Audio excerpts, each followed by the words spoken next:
familiar, e sobre como a gente pode aplicar isso no nosso dia a dia, com as leis, as ordens do amor, que o Bert Hellinger, que é o precursor da constelação familiar, né? Ele que como ele observou como que as pessoas se relacionam, como que elas em grupos, né? Como que existem formas que às vezes a gente faz de tudo de boa consciência e a gente se sente mal.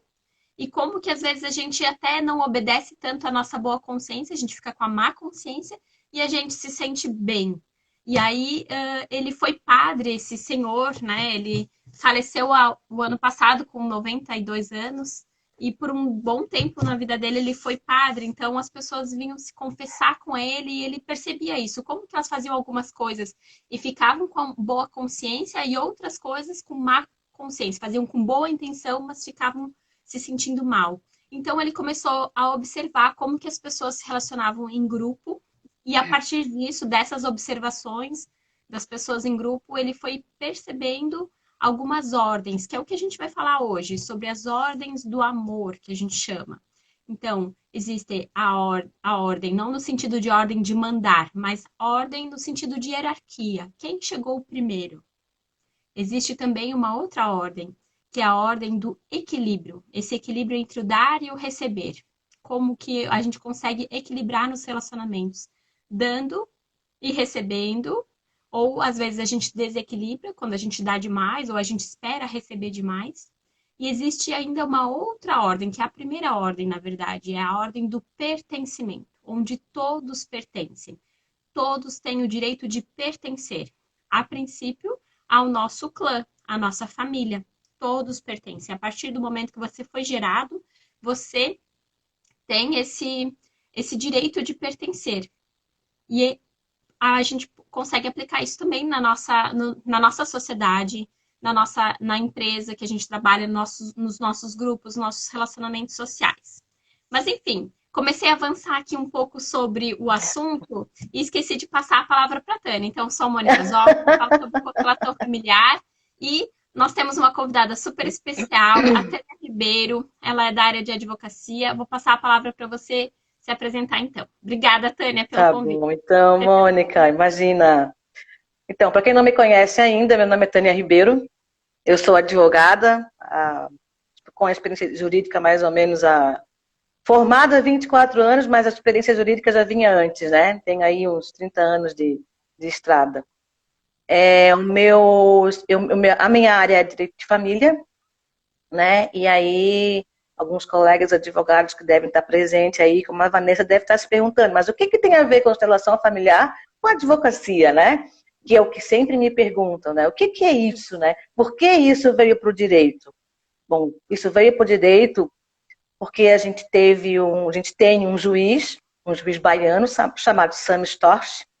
Ele foi o pioneiro de colocar essas ordens que a Mônica colocou agora, do Bert Hellinger, voltada para o direito. Como isso? Na verdade, é uma dinâmica que se faz com um processo, com as pessoas que são participantes desse processo, nesse sentido que a Mônica falou, de cada um no seu lugar, na ordem do equilíbrio, na ordem de pertencimento e na ordem de hierarquia, né?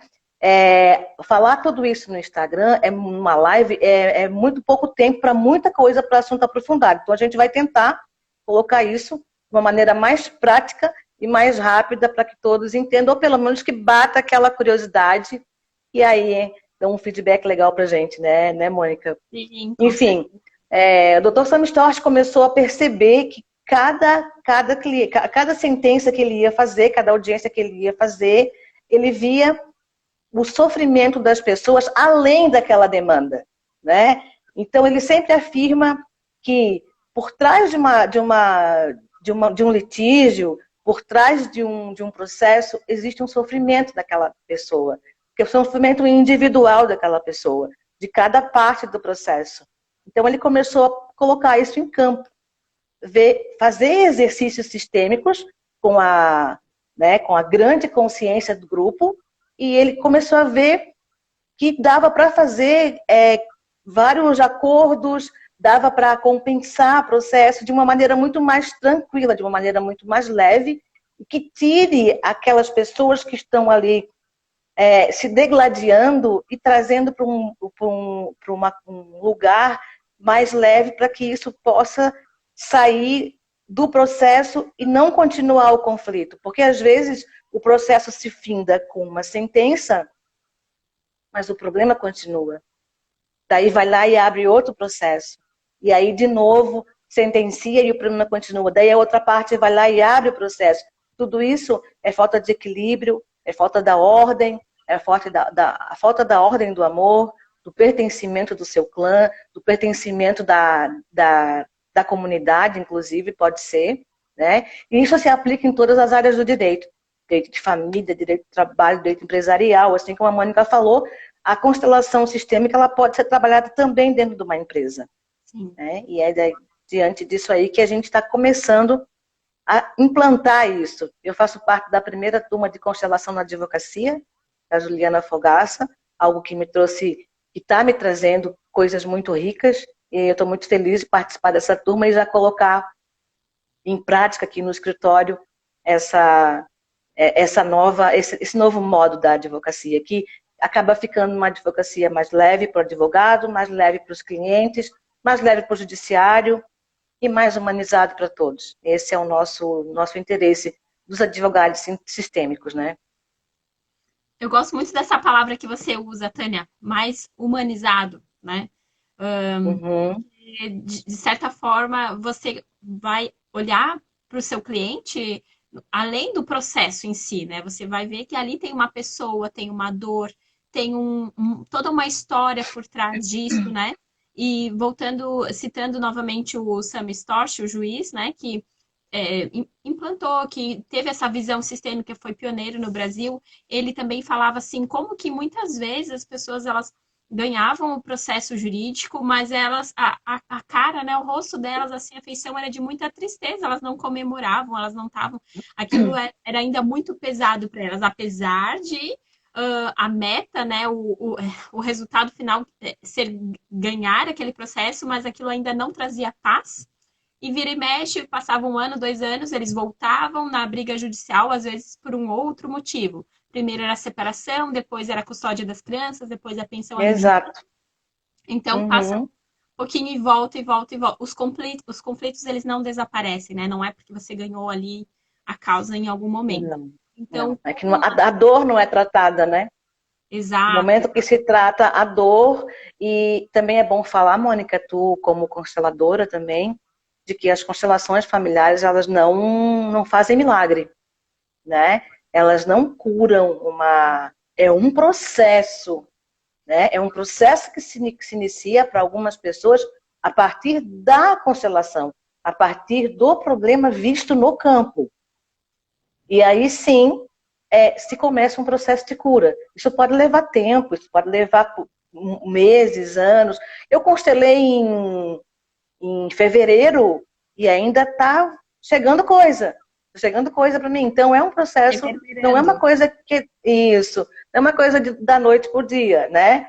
E falando nesse sentido nos processos, também, porque para a gente que é advogado, que trabalha com prazo, às vezes o cliente não entende.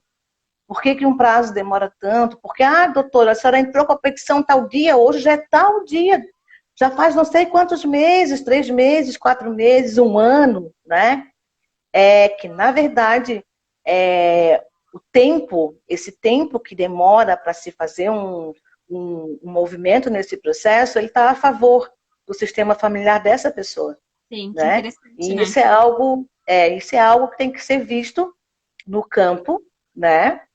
A gente consegue fazer alguns exercícios sistêmicos no escritório, durante uma consulta, se assim o cliente permitir, se assim ele quiser, né? Mas ver esse ponto mesmo, dizer o porquê que um processo demora, ou porquê que é rápido, porquê que não é, isso só visto no campo mesmo. Eu participei de workshops de constelação familiar, que foi processos constelados, e 4 meses depois saiu a sentença favorável às duas partes, na verdade, no equilíbrio para as duas partes, né? Sim. todo mundo sai ganhando um pouco. Que E os clientes satisfeitos. é o ganha-ganha, né? Todo mundo pode ganhar, o Uhum, que a gente chama, né? E agora na pandemia parece exato. que vai ficar mais claro, mais mais pessoas podem se beneficiar, né? Com uma mudança de postura, né? Na verdade. Então, Isso. o que é Uhum, essa postura sistêmica que a gente fala? Que a Tânia comentou, não é um milagre, não é porque você constelou numa tarde, você constelou no sábado, na segunda-feira, nossa, minha vida mudou. Isso não existe, não existe uhum. um processo mágico, não existe, né? Isso é um pensamento mágico que as crianças têm. Elas pensam É, dessa forma, se eu fizer isso, vai acontecer tal. Então, o que que a constelação familiar, essas ordens da ajuda, as ordens do amor, o que que o Bert Hellinger nos ensinou? Ele nos ensinou a mudar uma postura de vida, de como que a gente se relaciona com as pessoas, né? Se eu me relaciono de igual para igual, se eu espero demais de certa pessoa, será que eu espero demais do advogado, ou do promotor, ou do juiz, ou da outra parte, né? Estou colocando aqui exato. É. no ambiente jurídico. Então, como que é o Uhum. relacionamento com as pessoas? E às vezes a gente não percebe isso, né, Tânia? Que a gente está colocando muita expectativa naquela pessoa. E tudo começa em casa, na nossa família. Se eu coloco muita expectativa num terceiro, é porque, na verdade, eu ainda espero muito do meu papai e da minha mãe, da minha mamãe, Uhum. né? Isso. Então, é essa a minha criança interior que ela ainda está carente. Daí a gente cresce, né, no mundo, na idade cronológica, eu tenho 40 anos, a pessoa tem 30 anos, 50 anos, 80 anos, e ela ainda espera que o pai, às vezes até já falecido, a mãe falecida, ainda faça algo por ela. Só que os pais não estão mais em vida, ou ela acha que não precisa, de uma forma consciente, acha que não precisa nada do pai, então ela terceiriza. Ela vai esperar do marido, ou da esposa, do parceiro, da parceira, né? Vai esperar algo, então, do juiz, do advogado, você que vai resolver minha vida. Então, Exato. Uhum. de uma forma prática, o que que a gente aprende na constelação? Que esse pai e essa mãe que eu tive, que eu tenho, eles são suficientes. E o que eles me deram foi o suficiente.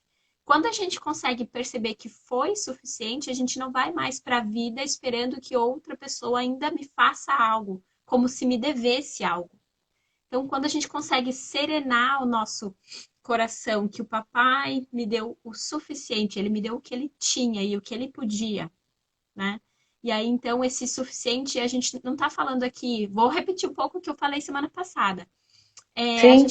A gente não está falando aqui se o papai te deu uma surra ou se ele te deu uma bola, se ele te deu um presente ou se ele te deu um castigo. A gente está falando que o papai e a mamãe te deram vida, eles te deram oportunidade de viver, de estar aqui. Se você está aqui nos escutando, é porque você está vivo, viva.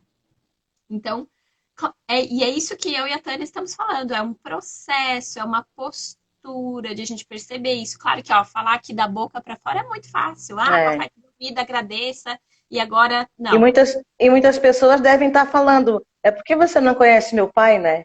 Mas também vocês não conhecem o meu, E você não né? conhece o Cada um. meu. Exato, é o pai certo, né? É o pai Sim, e a mãe certo para você, porque se não fosse esses pais, não seria você. Se não exato. fosse meu pai e minha mãe, não seria a Tânia, seria outra pessoa, Outra né? pessoa. E é a Ou base talvez. de tudo, a base de tudo, onde começa tudo. Então, muitas vezes, como a Mônica falou, a criança interior da pessoa está tão é, renenta, que criança faz rena, né? Que daí acaba, vou processar fulano de tal, ou se separa do Sim, marido, que acontece muito no divórcio, se separa do marido, vem sim. para o advogado e diz, doutora, a senhora tem que me ajudar, a senhora tem que fazer isso, isso, isso para mim e deixar ele sem nada ou coisa parecida, né? E aí é que está a coisa linda que eu descobri com a advocacia sistêmica, que é o meu lugar Sim. enquanto profissional, o meu lugar enquanto advogado. Enquanto eu tiver aquela reação de pegar o processo para mim, eu vou Pegar no perder noite de colo. sono, isso, eu vou perder noite de sono, eu vou ficar doente, eu vou ficar Sim. ansiosa. E agora eu entendo que o processo não é meu, o processo é dos clientes e eles têm tudo. Eles não precisam de nada. Não quer dizer que Então, você não vai dar o teu melhor como profissional, de mas jeito nenhum, não. vai pegar aquele Não quer cliente e dizer colocar no colo. isso, não quer dizer nem isso, e nem que a gente não vá mais acionar o judiciário. Não, muito pelo Sim. contrário. Uhum. Esse é o nosso exercício, né? Podemos sim acionar o judiciário, mas já numa coisa mais pacificada, uma coisa mais branda, mais leve, para que não chegue na audiência e cause aquele desconforto que várias vezes os advogados passam por conta da lide que está ali. Principalmente direito de família, marido e mulher que se separam. Aí, Uhum. uma coisa que os casais têm que entender também, Mônica, é que quem se separa é o marido e a mulher. Os Perfeito. pais, os pais jamais se separam. Uhum. Jamais se separam. Quem se Passa separa é o você falar homem isso, e a né? mulher.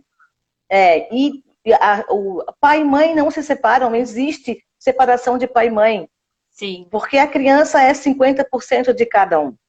sim. Então, claro que a gente vai continuar a demanda judicial, muita gente com processos para iniciar, nós podemos iniciar de uma forma melhor, de uma forma Sim. mais leve, né? Essa, pelo menos, é a nossa intenção da turma de constelação na advocacia. Sim, ótimo. E que lindo, então, já ter profissionais, né? Advogados, promotores, juízes, assistentes sociais, né? Tem Uhum.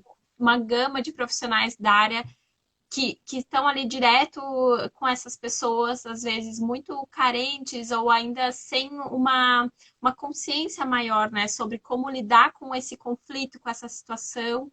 E aí, então, quando vem um profissional que sabe lidar, olhar para a dor dessa pessoa, respeitar essa dor e também saber até que ponto pode orientar, se envolver, no Isso. sentido de Uhum. realmente ajudar, né? Não ajudar de pegar Uhum. no colo, mas ajudar de orientar.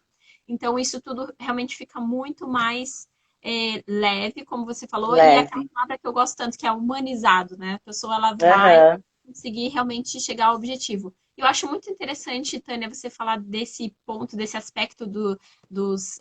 Eu ia falar, porque a gente tem vício de linguagem, né? Dos pais separados. Uhum. Então, eu Uhum. sou filha de um casal que se separou, né? Olha só como já muda. Em vez de eu Sim, falar, eu sou filha de pais separados, eu sou filha de um casal que se que separou. se Então, separou. depois Exato. da minha vida adulta, tá? Que eu tive que fazer esse grande esforço para corrigir essa minha linguagem. E isso faz muita diferença. Eu também Sim. fiz constelação para a gente trabalhar, só de conseguir ver os pais juntos. Para mim era muito difícil. Vou colocar aqui. De ver papai e mamãe juntos. Eu consegui ver isso há pouquíssimo tempo, pouquíssimo tempo. Então, pensa que como isso reverbera depois nas próximas gerações, né? Para os filhos, Uhum. para os netos, né? Então, eles estão juntos em mim. Eu tenho DNA tanto dessa mulher, da minha mãe, como desse homem, do meu pai. E aí, quando a gente consegue ter essa imagem, isso muda dentro da gente, muda algo aqui.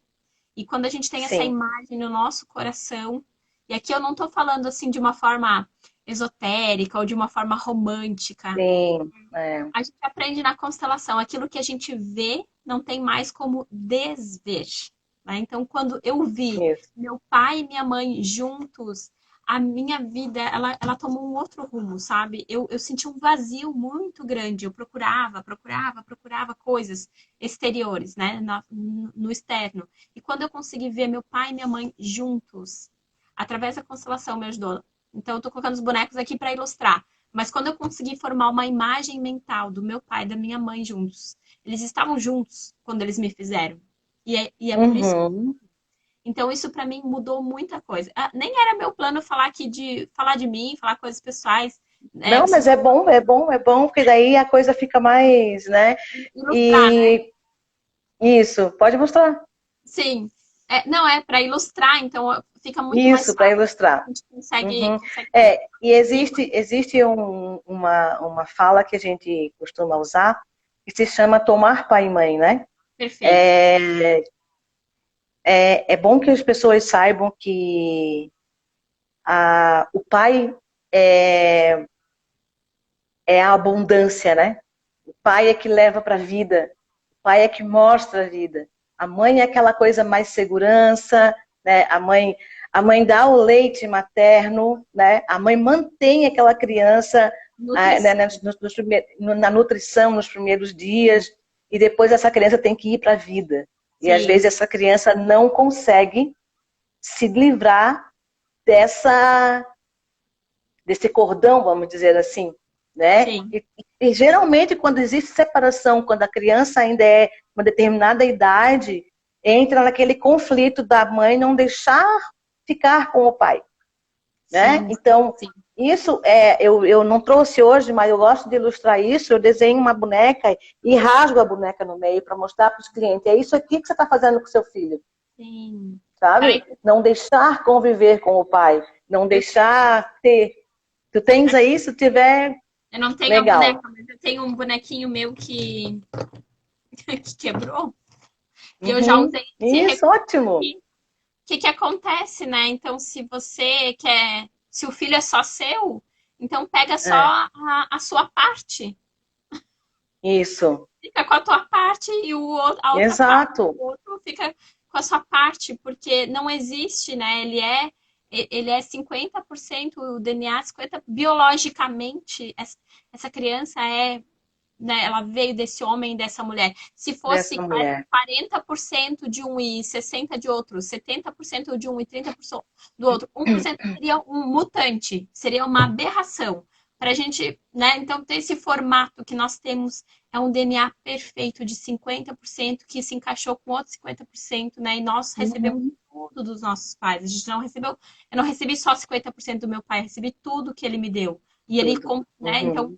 com o encontro com a minha mãe, com, né, a mãe de cada um de vocês, esse encontro ele foi perfeito. Então não existe, é só meu filho, é eu que crio, o pai é o que cria, né? Que a gente Aham. escuta muitas vezes É. isso também, Não né? existe, não existe meu filho, existe nosso filho. Isso eu corrijo sempre nos meus clientes que vêm fazer guarda, que vêm fazer alimentos. Não existe meu filho, é nosso. É nosso filho. E eu gosto de ilustrar através de desenho para ver realmente como é que estão tratando aquela criança, Sim, né? Então, tem que ter essa consciência de que os dois são os pais e eles precisam tratar dessa demanda jurídica com essa consciência. E é fantástico quando muda a consciência da pessoa. Eu fiz uma audiência que acabou indo para o sistema, quase ficou uma audiência sistêmica, vamos dizer assim, mas como ainda não está aqui em Florianópolis, ainda não está sendo 100% implantado, a gente conseguiu fazer algumas coisas com os clientes que eles conseguiram ter essa consciência, e quando eles viram, eles ficaram assim, estarrecidos e chateados com si mesmos.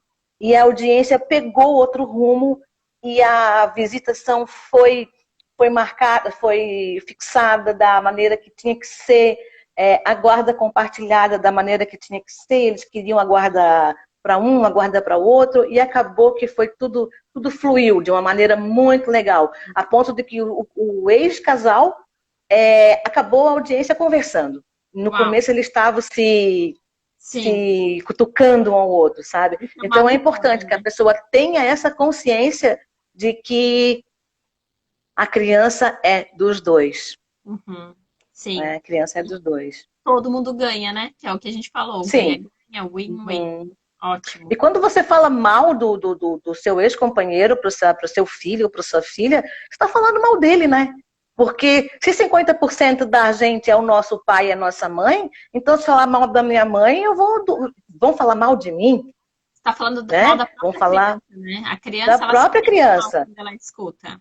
Exatamente, e a criança sofre muito com isso. Sofre Muito. calada, porque às vezes, para não machucar a mãe, em lealdade à mãe, ela Sim. não reclama, ela não. Mas isso faz um mal danado para a criança. Ela Então é não importante. sabe nem. Não, Eu falo isso por causa própria, né? E de uma forma Uhum, inconsciente, a gente nem sabe, a gente só se sente mal, não se sente amada, vista, desejada, né, pelos pais, porque uhum. aí E traz isso para a vida, né?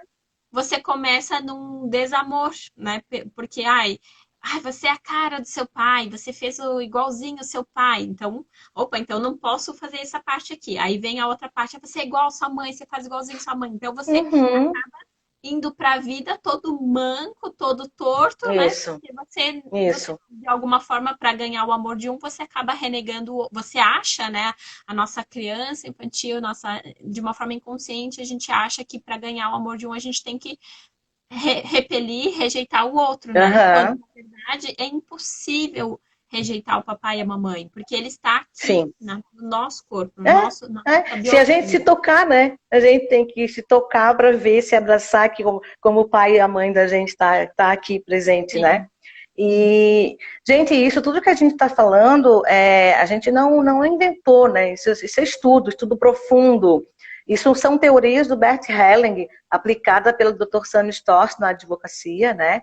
E casou muito bem a constelação sistêmica com o direito sistêmico, porque a gente trata de pessoas. A gente também cuida de vidas, né? Então, ouvir o cliente, escutar a dor do cliente, é algo que transforma o atendimento, né? sim. Porém, sempre do nosso lugar, né? Sem pegar no colo, sem querer ser o pai ou a mãe daquela cliente. Assim como ele também pode vir atrás do pai e da mãe dele no advogado e achando que o advogado pode dar conta daquilo ali que ele quer. E não é aqui no advogado que ele tem que buscar. Ele tem que voltar Exato. lá para o pai e para a mãe. Então, quando a gente consegue, como a Tânia falou antes, quando a gente consegue tomar o pai e a mãe, quando a gente consegue fazer esse dever de casa, apesar que o pai pode ter, enfim, ter sido uma pessoa difícil, a mãe uma pessoa difícil, não é os pesares que a gente está colocando aqui. Não é, a gente não quer escutar a historinha de vocês. Todo mundo vai ter uma historinha. Aqui a Uhum. questão, o que o Bert Hellinger ele coloca de uma forma às vezes até quase impositiva, às vezes até quase dura, né? Não, você não teria esse um segundo para reclamar se ele não tivesse te É. dado algo muito maior. Não foi o padeiro, não foi Aham. o carteiro, não foi o Não. vizinho. Então, o que que vem primeiro, né? Quando a gente olha assim, o que que vem primeiro é a vida. Então, a partir disso, e também para destinos muito difíceis, vem junto uma força muito difícil. Então, quando você Sim. olha para a sua dor, para esse destino muito difícil, você consegue muitas vezes tirar uma dor, uma força dessa dor que uma pessoa que recebeu tudo, que recebeu muito, que recebeu demais, que teve a vida perfeita, com muito conforto, com sem preocupações, essa pessoa ela fica mole para a vida, ela não consegue tirar Sim. aquela força, aquele ímpeto, aquela coragem, aquela vontade de viver, de vencer. Então, não é assim para passar pano, né? Para relativizar o É. sofrimento de Uhum. crianças que realmente tiveram infâncias muito difíceis, adolescentes, né? Tiveram dificuldades que a gente às vezes nem imagina. Mas quando a gente consegue olhar para a força que cada pessoa tem junto com cada dor, é dessa forma que a gente então aprende a olhar para os clientes, né, Tânia? Para as Isso. pessoas de uma forma Uhum. geral, Exato. para os nossos colegas, para as pessoas, né? Enfim, quando a gente aprende a olhar para as pessoas, eu não olho para a dor dela, mas eu olho para algo que vem muito além dela, que Muito é antes, né? Muito antes. muito antes isso, Uhum. que é Muito a antes, né? Uhum. Então, essa questão de tomar pai e mãe, que eu gosto de dizer que é um movimento tomar pai e mãe, é tudo que a gente precisa para seguir na vida, para ir para a vida. E nossa, eu sou o exemplo perfeito para isso. é, Porque eu sou filha única, fui criada numa redoma de vidro. Tem uma tia minha que está aí na audiência e ela deve é, saber também, que também me ajudou a me criar. E eu uhum, sempre fui muito cheia de mimimi, assim. E é, depois que eu comecei com essa jornada de autoconhecimento e estudando as ordens do Bert Helling, uhum, e é que eu vi o quanto eu posso ir para a vida, né? Tomando aquilo que eu preciso. Eu já tenho o que eu preciso, porque eu sou 50% da minha mãe, 50% do meu pai. Mas eu preciso tomar, de fato. Eles, como diz o Garriga, com tudo o que lhes custou, isso, né? Com exato. tudo o que lhes custou. Então, a partir do momento que a gente vai na fonte, que é pai e mãe, e toma devidamente como eles são, que são pessoas normais, são seres humanos comuns, igual a gente, né? Eu até vou usar a fala de uma das amigas do meu curso de constelação, que ela disse que quando a nossa professora falou que você já parou para pensar que a sua mãe é uma mulher bem comum, igual a você? Ela disse que nunca tinha olhado para a mãe como uma mulher. E muita gente ainda tem essa... É igual o pai é o herói. O pai não pode ficar doente, o pai não pode chorar, o pai não sei o quê. O pai é um homem comum, como todos os outros outro qualquer, que também tem as suas dores. Isso foi difícil para mim ver no meu pai. Sim. E eu agora estou conseguindo ver. Estou conseguindo ver essa humanidade dele. Sim. Essa humanidade, essa pessoa comum que ele é. Que também tem os seus conflitos e as suas dores. Tem suas dores, a partir disso, seus medos.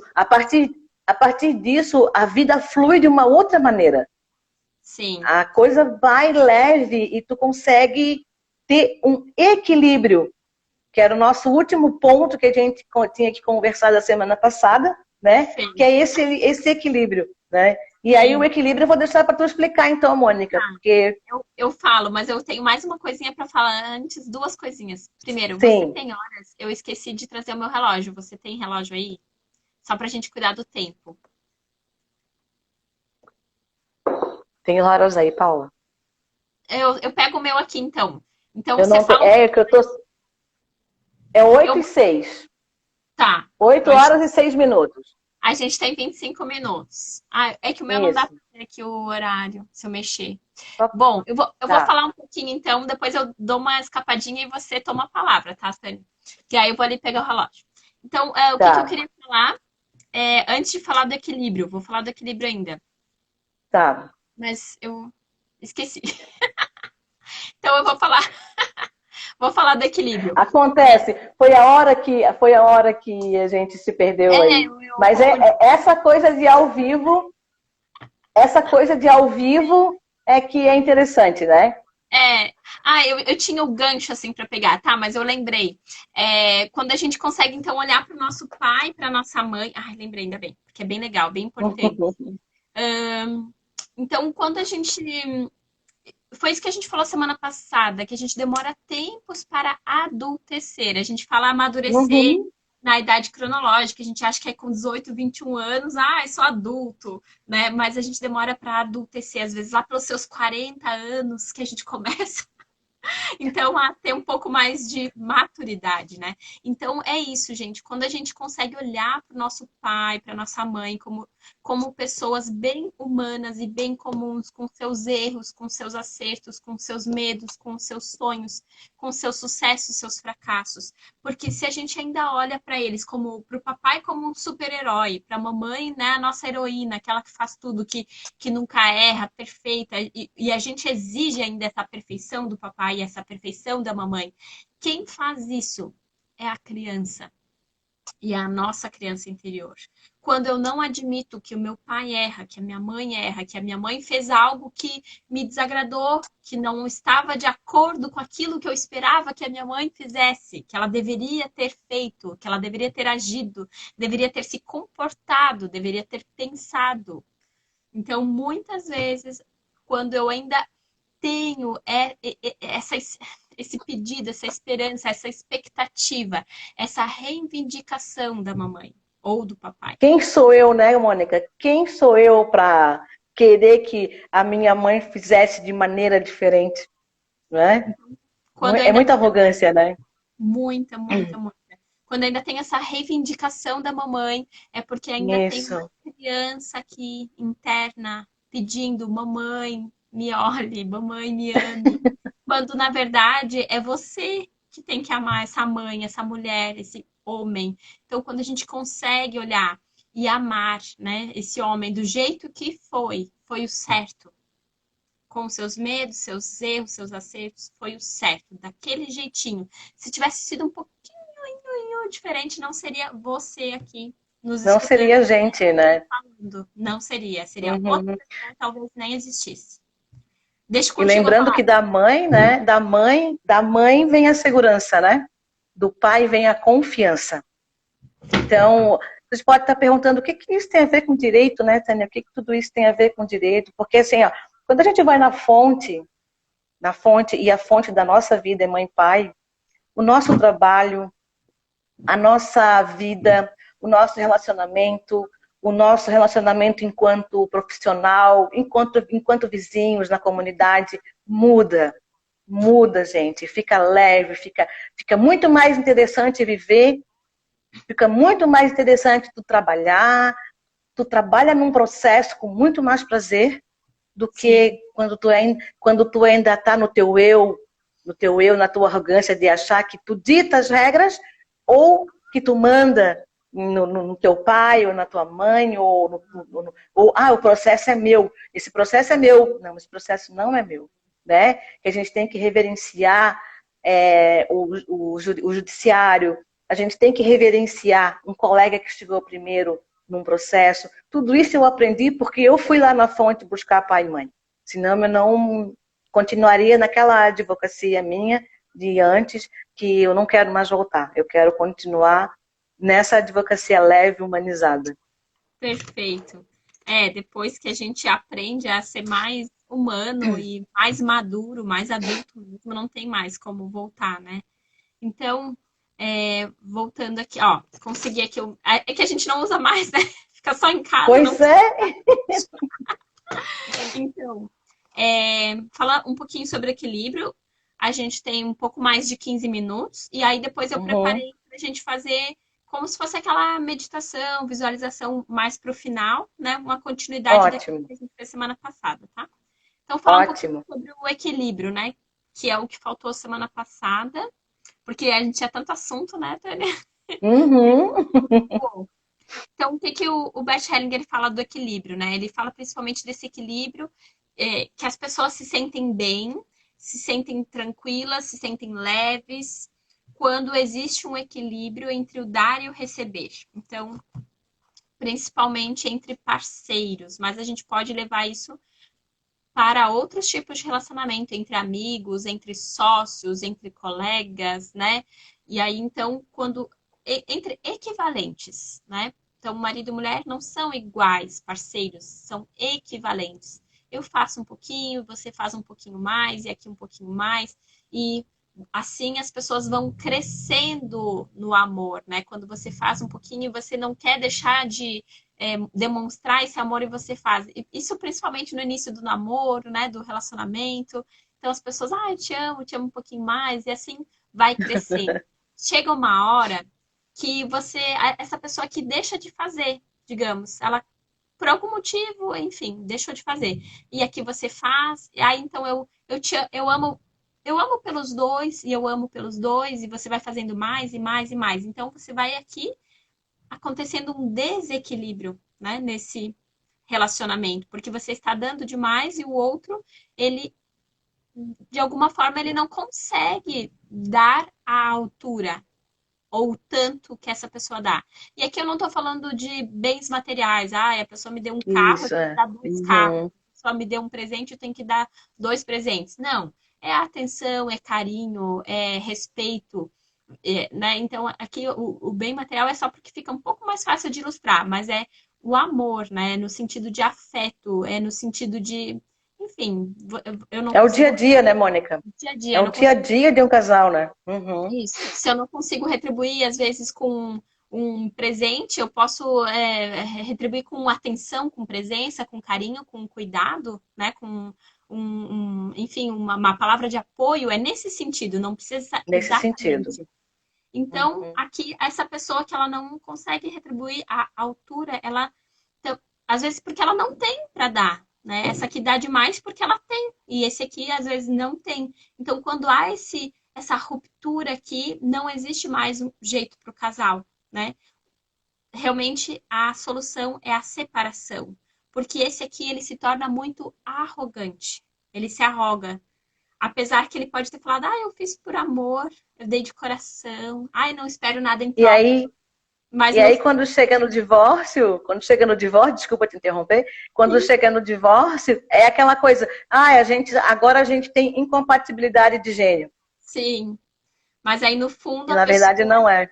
Ela espera, né, que esse retribua, só que não retribui ele ou ela, né, porque não tem sim, realmente para dar, né, a altura. E aí as pessoas se ressentem.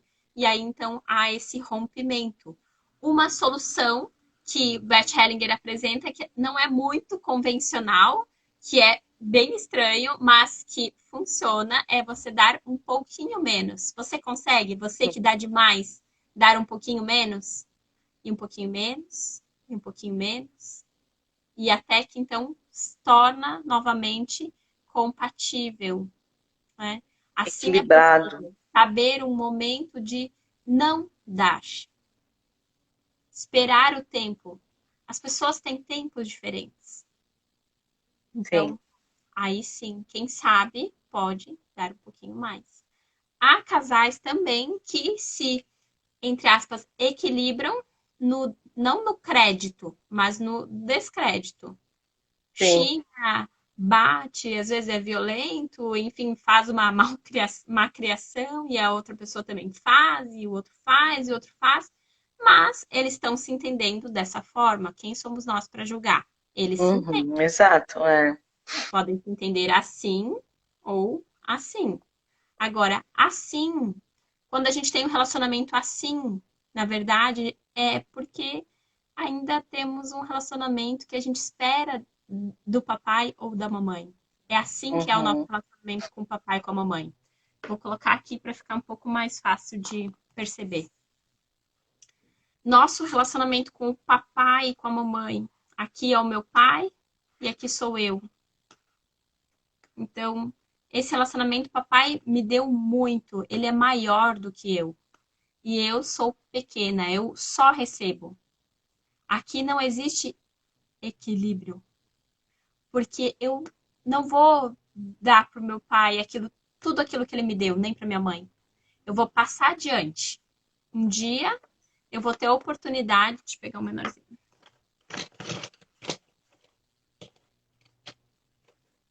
Um dia eu vou ter a oportunidade de passar adiante, mas não de retribuir, de devolver para o meu pai. Eu não posso tirar a minha vida e devolver minha vida para o meu pai. Devolver para ele. É Aham, nesse é. sentido que a gente fala. Não estou falando de coisas materiais, dar uma casa, um carro para o seu pai, apoio material no fim da vida, se eles precisarem. Não é nesse sentido. Mas é no E sentido que lembrando também que a gente, adulto, do jeito que a gente, com a idade que está, seja 40, 50, 60, diante do pai e da mãe, vai sempre ser pequeno. sim, Sempre pequeno, né, Mônica? aqui, pequenininho. Porque, como eu Uhum. falo, não é a idade cronológica, mas é a ordem. Quem chegou A primeiro? ordem. Isso. Papai chegou primeiro, vovô chegou primeiro, papai, e depois, Uhum.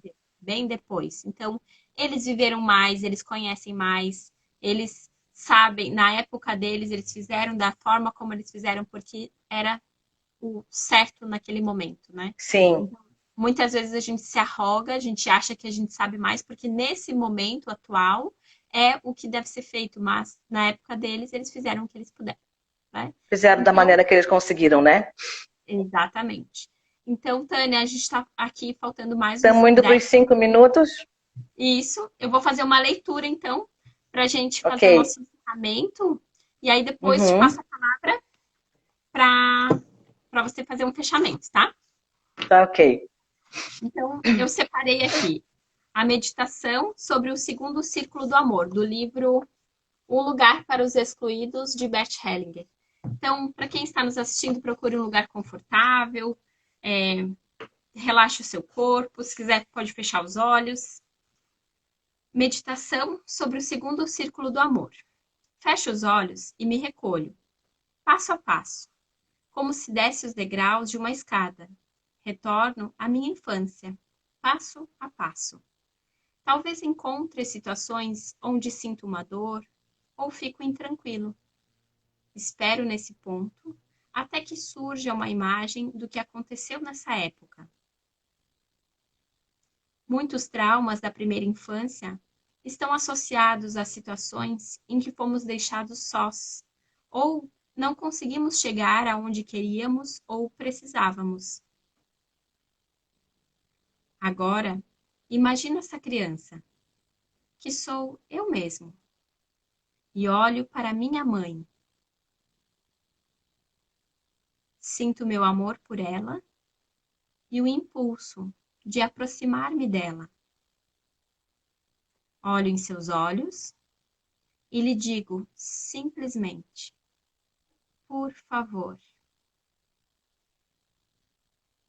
Algo se movimenta na fantasia interior, tanto na mãe quanto em mim mesmo. Talvez ela dê um passo em minha direção e eu ouse dar um passo para perto dela. Entro nessa vivência até que interiormente chego a meu objetivo e relaxo nos braços da minha mãe. Então olho para ela e digo: agradeço. Isso é um processo interno, porém não se deve fazer muito de uma vez só. Já na primeira vez, algo se solta na alma. No dia seguinte, posso repetir esse processo. De novo, desço as escadas, de volta à infância. E chego talvez a uma situação ainda mais antiga. Experimento talvez, de novo, o movimento em direção à minha mãe. Depois de alguns dias, repito o processo, até que, por assim dizer, tenha resolvido tudo e esteja totalmente com a minha mãe. Nossa, que lindo, Mônica. Bem lindo, né? Não tem como não se emocionar. Esses textos do Bert são... É que toca na alma da gente, né? Onde justamente deve tocar de verdade, na alma.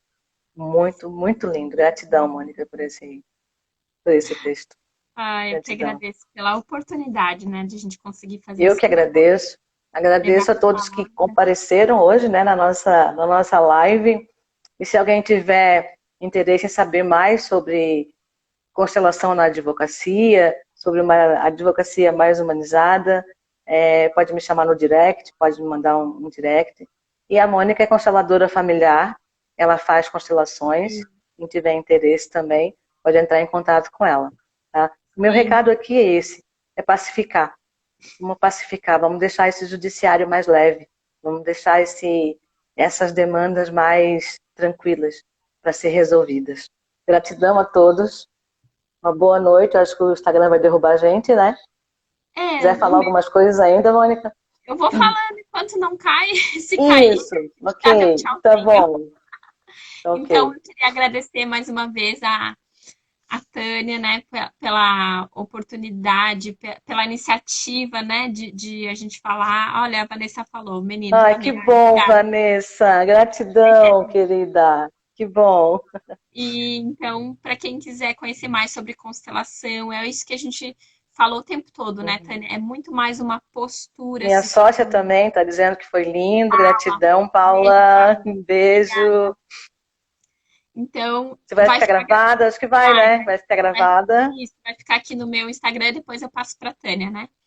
Então, é muito mais uma postura de como que a gente olha para o nosso pai, para nossa mãe, e isso reverbera como a gente se comporta na família, reverbera depois como a gente se comporta com as outras pessoas na sociedade, no nosso trabalho, com os nossos parceiros, até com os próprios filhos, né? Às vezes a gente acha que não recebeu algo do papai e da mamãe e a gente transfere muito isso para o filho. O filho vai suprir tudo que eu não consegui, né, do papai e da mamãe. Então, quando a gente volta para o nosso lugar, que é bem pequenino, então as coisas vão se trabalhando, elas vão fluindo, né? Ó, minha tia Marlene aí também. Obrigada, tia. Muito boa palestra. Beijo. Obrigada, beijo. Então, acho que aqui então é isso. Encerramos, né, Tânia? Muito obrigada. Encerramos aqui. Gratidão, Mônica. Um beijo. Tchau, pessoal. Tchau, gente. Tchau. Obrigada. Tchau, tchau.